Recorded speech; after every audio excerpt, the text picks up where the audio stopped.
Cataluña ha celebrado la Diada 2014 con movilizaciones a favor y en contra del proceso soberanista.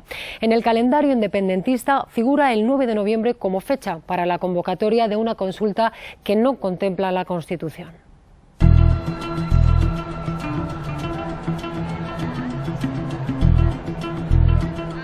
La Diada 2014 y su escenificación en forma de V como expresión de la aspiración soberanista impulsada desde la Generalitat no fue la única muestra de compromiso social vivida en Cataluña para honrar la memoria de un pueblo.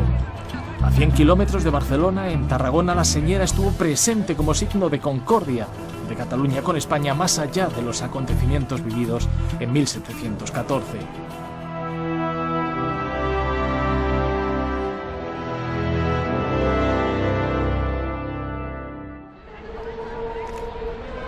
La escenografía en forma de V, que según los organizadores simboliza victoria, voluntad, votar, tuvo su vértice en la Plaza de las Glorias, proyectándose por Gran Vía y Diagonal. En los 11 kilómetros de recorrido se citaron 1.800.000 personas, según la Guardia Urbana, y 580.000, según la delegación del Gobierno. La Diada es emoción, sentimiento, resistencia, lucha, insistencia para que no olvidemos cuáles son nuestros orígenes y qué hemos sido, qué somos y qué pretendemos ser.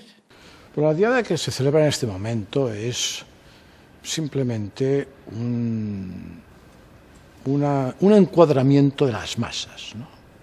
Es decir, se encuadran las masas y se las dirige. En el Palau de Mar de Barcelona se encuentra el Museo de Historia de Cataluña. Tapices, cuadros y reconstrucciones de la época recuerdan un hecho histórico, la Guerra de Sucesión de 1714. Un conflicto internacional europeo donde se dirimía el equilibrio de poderes entre Francia e Inglaterra, así como el concepto de Estado.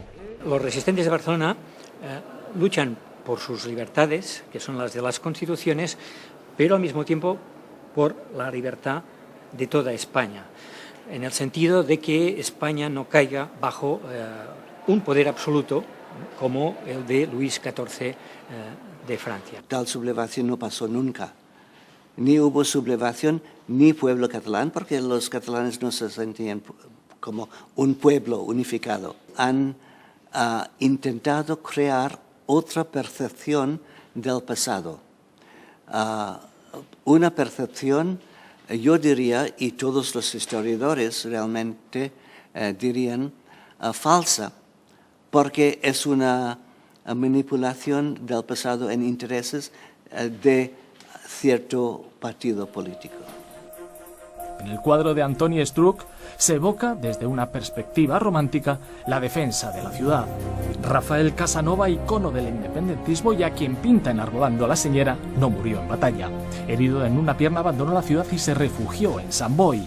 Tras la capitulación de la ciudad, ejerció como abogado.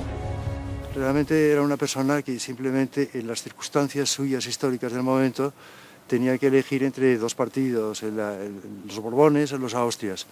Era más interesante para Cataluña en esos momentos los austrias simplemente porque tenían más respetos a los fueros y a las libertades de Cataluña y cogió ese partido, pero era una persona, yo creo que muy racional. Bueno, yo creo que un museo de historia necesariamente juega un cierto papel de intermediario, de divulgación, entre lo que es propiamente el mundo académico, el mundo universitario y lo que es la divulgación popular.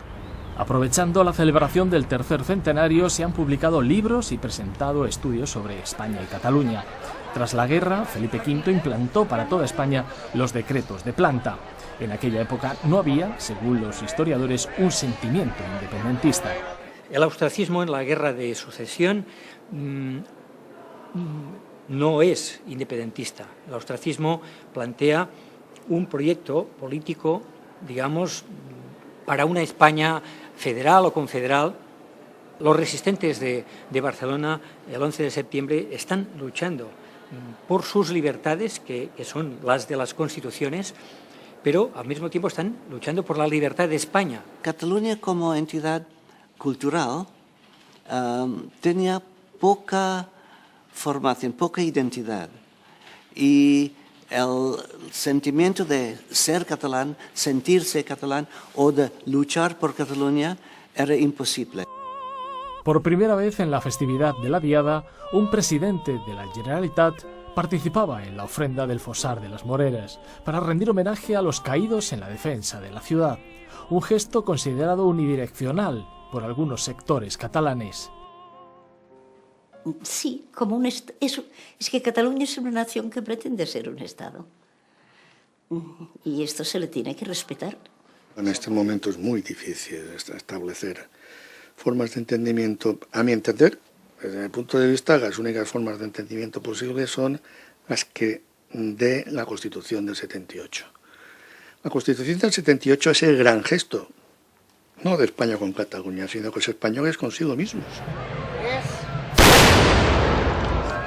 El proyecto secesionista de Artur Mas, apoyado por Esquerra Republicana y otros grupos independentistas, ha abierto un proceso de interpretaciones sobre el futuro de Cataluña en el plano social, jurídico, económico y sobre el llamado derecho a decidir.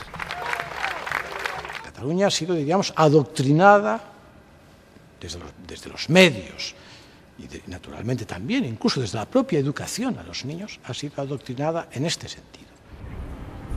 De los 7,5 millones de personas que viven en Cataluña, 2/3 partes tienen su origen en las distintas olas migratorias que ha conocido. Desde que comenzó la crisis en 2007, las encuestas demuestran un crecimiento del sentimiento independentista.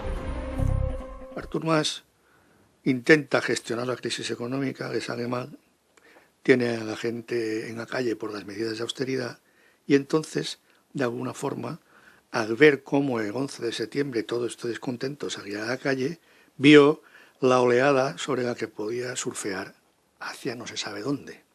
Y ahora estamos en este momento. En la construcción del futuro de una Europa que quiere salir de la crisis, los deseos secesionistas crearían en Cataluña, según los economistas, una situación de incertidumbre.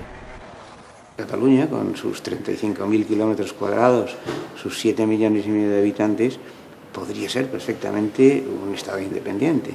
Lo que ocurre es que en el siglo XXI y después de toda la tradición histórica de inserción de Cataluña en el mercado español, claro, una separación sería enormemente costosa y generaría pues que durante una veintena de años la economía catalana pues tendría muchísimas dificultades.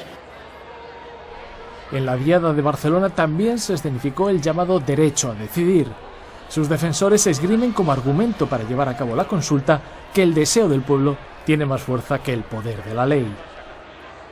Esto, si lo pensaran bien, es lo mismo, y no me quiero poner trágico, pero es lo mismo que decían el movimiento fascista y nazi en los años 20 y 30. Es decir, que hablando en nombre del pueblo, no es, la democracia no es la ley, sino es la voz del pueblo. En el acto de clausura de la Diada de Barcelona, Carme Forcadell, presidenta de la Asamblea Nacional Catalana, pidió al presidente de la Generalitat que ponga las urnas. El derecho de autodeterminación no está en ninguna constitución para fraccionar un Estado. Solo está en una constitución, que es la Constitución de Etiopía, que no creo que sea un buen referente de país democrático. Fuera de Cataluña, la Diada también tuvo su espacio intelectual entre ciudadanos que defienden el diálogo y la libertad en igualdad. España y Cataluña, 500 años de historia común. Yo pienso que lo interesante es que la ciencia histórica siga su cauce tranquilamente, que los historiadores podamos hacer tranquilamente nuestro trabajo sin esas interferencias simplificadoras, mediáticas a veces y siempre marcadamente políticas que lo único que hacen es distorsionar, en cierta forma, el resultado de nuestra investigación, siempre matizada y simplificarla al máximo. Pienso que eso no es bueno para una sociedad, no es bueno para la ciudadanía y no es bueno para la convivencia entre los ciudadanos.